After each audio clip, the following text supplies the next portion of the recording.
silakan. Tapi kalau you tidak punya suksesi doktrin, you tidak punya doktrin. Sampai ya. Jadi Viti ini sebenarnya agak lucu. Coba yang kan. Kalau kita perhatikan Viti ini seperti menyangkal suksesi apostolik dimulai oleh Agustinus. Ironinya sangat lucu. Dia mencoba menyangkal suksesi apostolik dengan menggunakan suksesi apostolik dari Agustinus.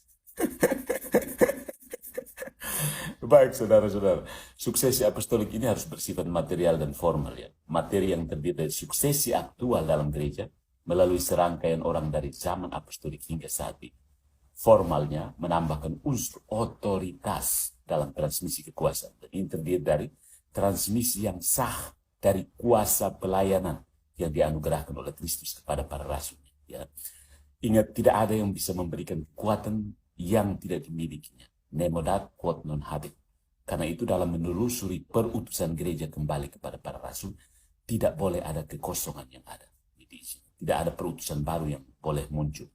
Tetapi perutusan yang dianugerahkan oleh Kristus harus diturunkan dari generasi ke generasi melalui suksesi yang sah, yang tidak terputus. Para rasul menerimanya dari Kristus dan memberikannya pada gilirannya kepada mereka yang ditunjuk secara sah oleh mereka. Dan mereka sekali lagi memilih orang lain melanjutkan pekerjaan pelayanan. Ya. Setiap jeda dalam suksesi ini menghancurkan apostolisitas, mau doktrin gak mau apalah. Karena jeda berarti awal dari seri baru yang bukan apostolik. How shall they preach unless they be sent? Roma bab 10 ayat 15. Perutusan otoritatif untuk mengajar mutlak diperlukan. Perutusan pemberian manusia tidak otoritatif. Oleh karena itu, setiap konsep apostolik yang mengecualikan persatuan otoritatif dengan perutusan apostolik merampas pelayanan dari karakter ilahinya. Maka kerasulan atau suksesi apostolik berarti bahwa misi yang dianugerahkan oleh Yesus Kristus kepada para rasul harus diteruskan sejak saat itu kepada penerus sah mereka dalam garis yang tak terputus sampai akhir dunia.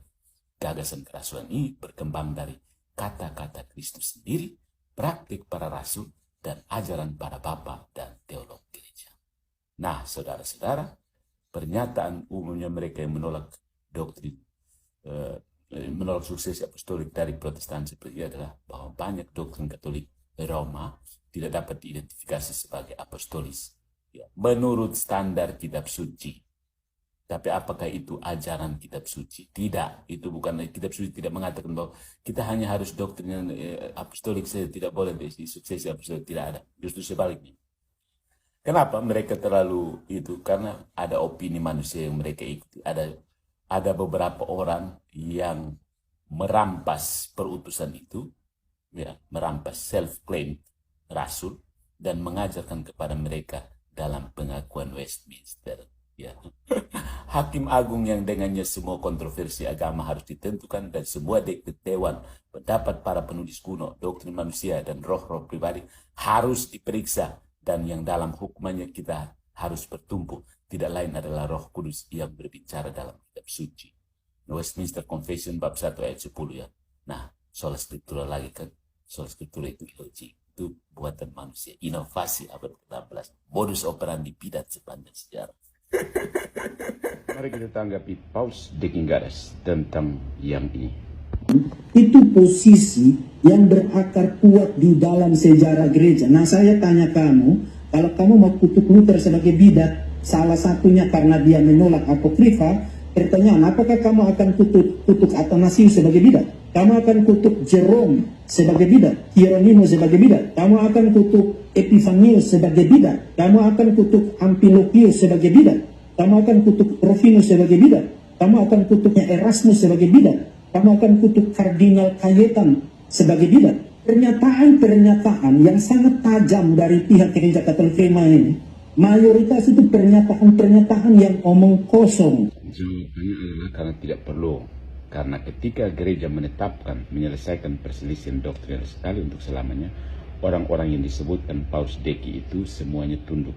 Martin Luther tidak mau tunduk, makanya dia di anatema, dikutuk. Begitu Paus DN. Sekarang Paus DN tunduk atau tidak? Apa yang diimani oleh Paus DN itu sudah dikutuk oleh gereja. Ya. Protestan itu pikir selama sepanjang gereja, sepanjang sejarah gereja, tidak pernah ada penyelesaian doktrinal. Jadi Protestan bebas memilih, oh ini ada orang yang tidak percaya, saya ikut dia. Begitu kan? Pilih-pilih, makanya disebut heresi kan? Nah, jadi masih menjadi heresi. Bertobat.